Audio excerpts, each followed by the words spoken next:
I'm Kristin. Welcome back to my channel. If you're new here, I'm a blogger.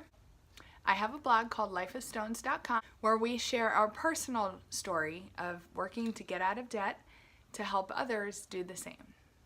Today I want you to budget with me. I'm going to be preparing our June budget, and I wanted to bring you along because I know a lot of you have a hard time budgeting. So I want to show you today how I do our budget each and every month. So if you're stuck on where to get started with budgeting, then today's video is for you. Here are the budget sheets from my website. You can print these out yourself. They are completely free, and I will put the link down below in the description if you'd like to grab them for yourself. First thing I do is just fill in the month. This is going to be June's budget. And I often do this on a spreadsheet lately, but I figured for the video it would be more helpful for you to see me go through and fill in every single line. Sometimes I like to do it with just good old-fashioned pen and paper. It's nice sometimes to go in, erase, adjust, make changes, and I feel like it kind of reconnects me with our budget, our numbers, and gets me back in a budgeting frame of mind, because sometimes I stray a little bit. Other thing I want to mention, I always use these pens. These are my very, very favorite. They're erasable pens. You can see if I mess up, I can go back and erase it. I'm a nerd, so I like to color code things, and these are great because I hate having scribbles on my page. So let's get started. The first thing I want to mention is I don't think my husband is comfortable with me sharing his exact income numbers, so I'm just going to fudge them. He gets paid different every pay anyway. He gets paid twice a month. But what I'm going to do is just give us a nice round even number to kind of go through and complete this budget. I'm going to use the correct numbers for the rest of the expenses, just not what he actually earns. And since I did technically give my notice at my job, I only have a little bit of money coming in June, so I will include that. So the first thing you're going to do is come here to this income section, the very first box, and you're just going to fill in the budgeted section. Since his numbers vary every 2 weeks, I'll fill in the budgeted to do my budget, and then when it actually comes in, when I see his actual paycheck, I will fill in the exact number next to it. He gets paid twice a month. I'm just going to give him a nice even number here. And for myself, I have about $225 coming in, just that I'll have residual from a couple extra days at my job. The next step is to fill out all your expenses on this sheet. Now, all these expenses may not be applicable to you, so just go down the line and whatever applies, fill it in. Be sure to fill in here on the budgeted column, and then once you have that expense for the month, you will fill in what you actually spent that month. And what that's going to do is let you see a side-by-side comparison. It's going to let you see whether you over budgeted, perhaps you under budgeted. It'll help you determine whether you need to save some extra money next month, budget extra, or maybe you even need to start a sinking fund for that particular category. So let's go through the categories. For us, we technically do not tithe. We donate every month, but tithe actually indicates that you're giving 10% of your income, and we do not give a full 10%. This was a little bit of a sticking point between my husband and I when we took financial peace, which is when we started giving on a much more regular basis. So what we agreed upon, I wanted to give 10%, he did not, and since my husband is the breadwinner of this family, I want to respect his earnings because he does work really hard, and I want to respect what he wants to do with his money. Now, I hope once we are completely debt-free, then he'll be more willing to increase this number, and I think he will. But for now, we give $100 a month to our church, and then we give an additional $50 a month to charity.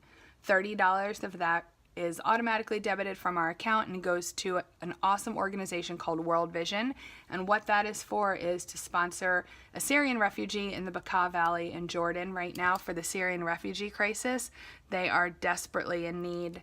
I will link that organization down below if it's something that you feel compelled to check out.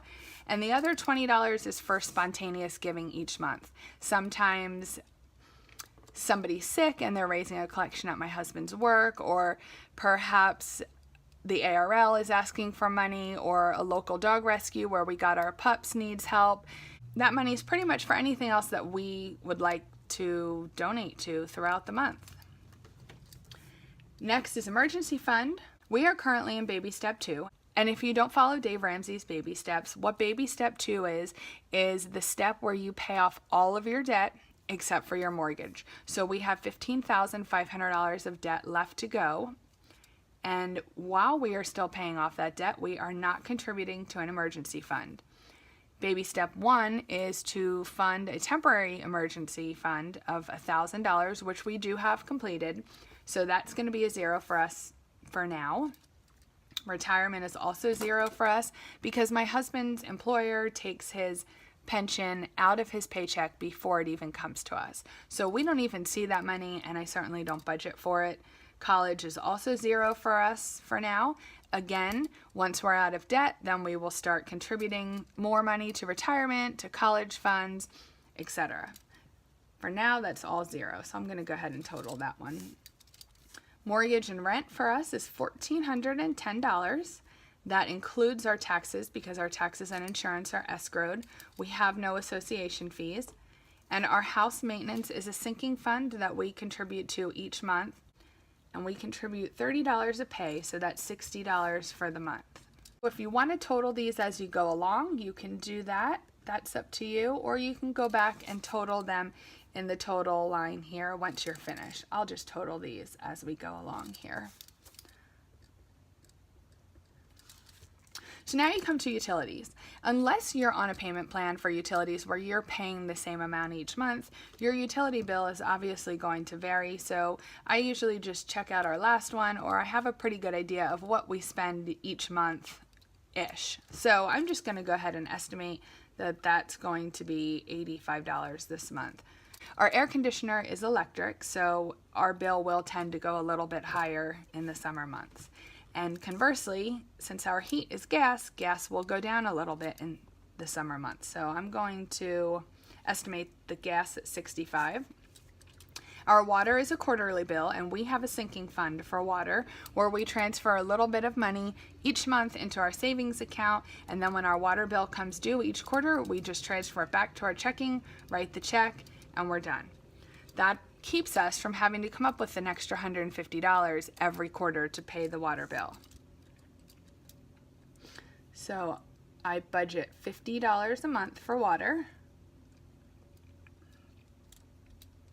Our trash bill is the same thing, it's quarterly, and I budget $25 a month for that.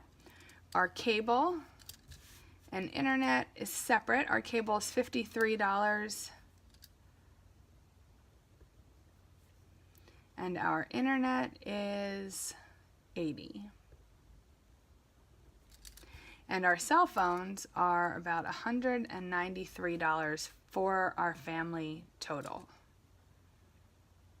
Now I'm going to have to total that up later because I don't have a calculator. For gas, we actually pay our gas on the credit card every single month. We have one credit card and we use that for our gas each month so we don't have to go into the gas station, and also we use it for a couple of bills that are auto paid on our credit card that I did not want coming out of our bank account each month. And again, once we're debt free and we start building up more of a buffer in our checking account, then I'll switch those over to come out of our checking each month instead of the credit card. For now, we budget around $200 on gas, and that varies as well. We have a car sinking fund that we put $60 into a month. That's $30 a pay. I don't really do anything extra with license registration. I usually just pull that out of the maintenance, the car maintenance fund. That kind of is all-encompassing for us. Car replacement, we are not working on right now. Once we get out of debt, we will start a separate sinking fund for car replacement. Since both of our cars are currently paid off, we want to make sure we're starting to save slightly so that, God forbid, something happens or when it is time to buy a new car, we're going to be able to pay cash for a car. But for now, that's $0. Parking tolls, that's $0. Neither of us have to deal with that when going to work. The next expense is health insurance. Again, that comes out directly out of my husband's pay, pre-tax, and we don't even see it. So we budget $0 for health insurance. Homeowners, as I mentioned earlier, is escrowed with our insurance. Auto insurance, we put $125 a month into a sinking fund. I actually think I'm going to look into changing that. Now that both of our cars are paid off, we should be able to drop some of our deductibles a little bit. ID theft we get through Xander Insurance, and it's just a yearly premium. I think it was $140 for the year perhaps. So I'm going to start saving $15 a month for that. And disability we do not currently pay for. Doctor copays, I have a sinking fund for that I put $40 a month into. That's $20 a pay, and we couple that with medication. So our cash envelope says doctor/medications. Dentist, we are blessed to have great dental insurance, so we never pay out of pocket for that. Same thing for the optometrist. That's $140. Pet food. We buy about 1 bag of dog food every 6 to 8 weeks. And both of our dogs eat that. And our cat food and our cat litter, we have Subscribe and Save through Target, where they send it to us automatically every 6 weeks. So between the dog food and the Subscribe and Save, I'd say we spend about $50 a month on the pets for their food. For the vet, we have a separate sinking fund where we save $40 a month, so $20 each pay for the vet, and any pet medications would come out of there as well. We do have pet insurance. If you're on a budget or you're currently in debt, I highly recommend pet insurance. I'll leave a link down below to the place that we use. We love them. A year or so ago, we had an incident with my puppy, and she had to stay overnight at the emergency vet. It was very expensive. It came out to be more than a mortgage payment. It really set us back. It was part of our rock bottom moment where all of these things kind of came at once, or like you'll hear people say, Murphy kept visiting over and over, and it really just wrecked us. We had to put it on a credit card, and we weren't anticipating it. So ever since then, we got pet insurance, and we now have both our dogs insured. We do not have the cat insured because she doesn't get into things like the dogs do. We have both dogs insured, and it comes out to about $38 for the month. Again, once we're debt-free, we might stop the insurance, but we will revisit that at that time. Down to the personal category, Toiletries Cosmetics. I've recently been purchasing toiletries and cosmetics out of our miscellaneous money, or if I'm using cosmetics personally, I will take it out of my allowance. So I'm going to put 0 for that now. Hair care barber, we just spent the rest of our money in our haircut envelope, and I gave my husband a haircut last week, and I'm going to cut my son's hair this week. I just got my hair done, so I'll be good for a while because I don't go often. So I think I'm going to leave this at 0 and try to cut costs a little bit there since I am leaving my job. We pay nothing in tuition. My kids go to a public school. School supplies, we don't do anything for at this time. Allowance, we actually refer to it as commission, but every 2 weeks I usually take $15 when I get the cash out of the bank, and I put that in a commissions envelope, and that's where they're paid from. We don't go to the gym. We don't have a baby. We don't have to deal with child support or alimony. We have no subscriptions, no child care.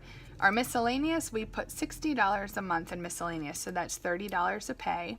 We don't save for any furniture right now or professional fees. Entertainment, we take $60 a month. On to the next page.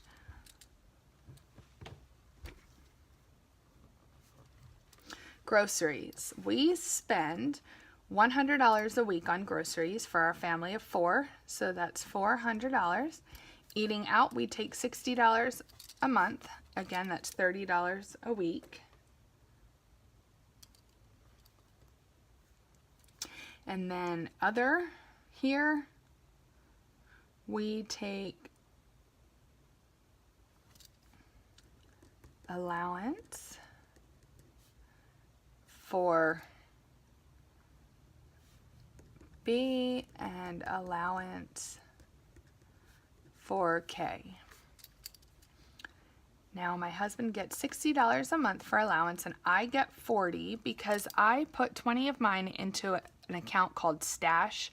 I'm going to link that down below. You can actually get $5 for free if you start your own account. And what Stash is it's a small little investing app. It's not really a big deal. You don't have to be a big investor. I know virtually nothing about the stock market, but I thought it would be a fun way to save a portion of my allowance so I didn't spend it all. And that comes directly out of my bank account, $20 a month. So it's $10 a pay.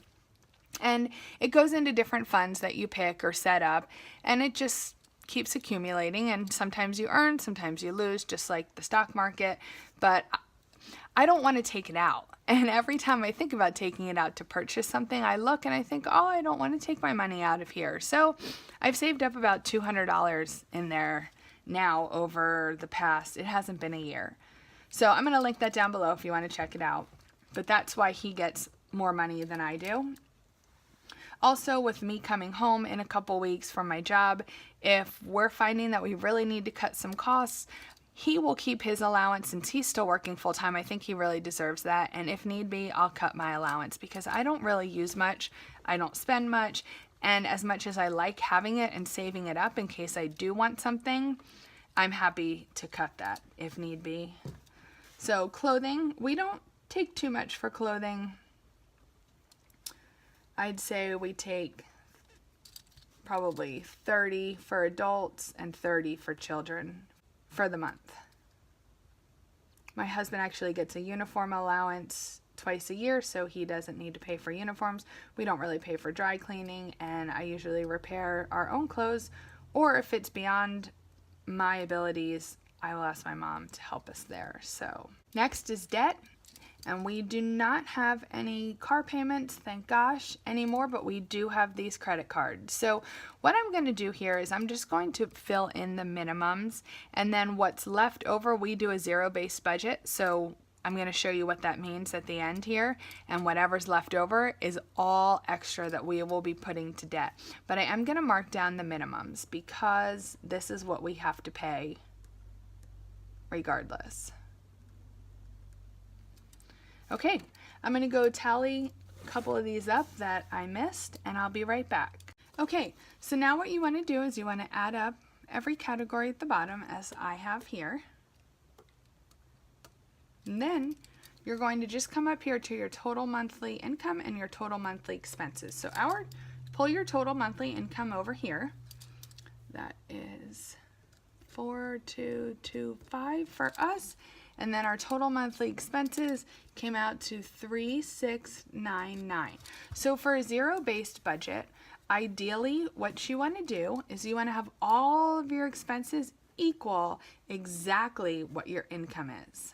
So what I did here, as I mentioned, is our income is $42.25. Our total monthly expenses from every category is $36.99. That's going to leave us with $526 left for the month. So what we're going to do is that extra $526 will be coupled with these minimum payments and all go towards debt.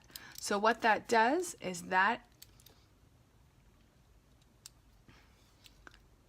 will be our debt snowball payment for the month. We'll pay minimum plus this number. That will be our debt figure for the month. So what I'm going to do is I'm going to add the debt snowball payment back here into the total monthly expenses. Here's why I love my erasable pens. So that actually is going to make our expenses equal $42.25, which gives us a 0. You can see here it says the total should equal 0. So that's how a zero-based budget works. Now, you might not have debt, so therefore whatever extra money you have left, you still want to give it a name. The whole point of a budget is to give every dollar a name. You know where your money's going, you're intentional about your spending, and all you want to do is find one of these categories to add the rest of this money in. It could be a little here, a little here, a little here, or it could all go to an emergency fund. It could all go to retirement, it could all go to college, or maybe you're saving for a vacation and you want to save every extra penny each month for vacation. You can write vacation in here, in this other line, and add all that money here. You can do whatever works best for you and your situation, but what you want is you want to see that total come out to 0, and then you know that you've completed your zero-based budget for the month. Now, What I'm going to do is if my husband, his first paycheck comes in, and say his first paycheck for the month, again, these are pretend numbers, actually comes in at $2,200. Now you can see I have a gap of $200 extra here. So what I'm going to do is I'm going to give those extra $200 a name. First of all, yay to extra money. And second of all, in our situation, what I would do is I would add that $200 right here to our debt snowball payment. And now, instead of $526 for a snowball payment, we'll have $726 to go towards debt. So that's how you want to reconcile your budget. Remember, once you spend, you want to fill in the spent field. Over here, again, if my electric bill comes in at $80, I'm going to fill that in at $80. And I know that next month, maybe I can budget a little bit lower for that.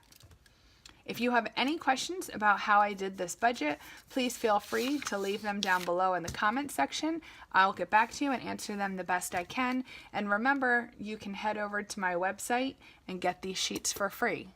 Happy budgeting! Thank you for watching. I hope you enjoyed this video. I hope it helped give you a starting point and give you a good idea of how simple it really can be to do a monthly budget each and every month. How you just need to give every dollar a name and tell your money where to go. Because if not, it's going to go away. It's that simple. If you have any questions, please leave them down below and I'll do my best to answer them for you. Also, you'll find the link to my website down below where you can go and download for free the budget sheets that we used in today's video. Please give this video a thumbs up and subscribe. Thanks for watching.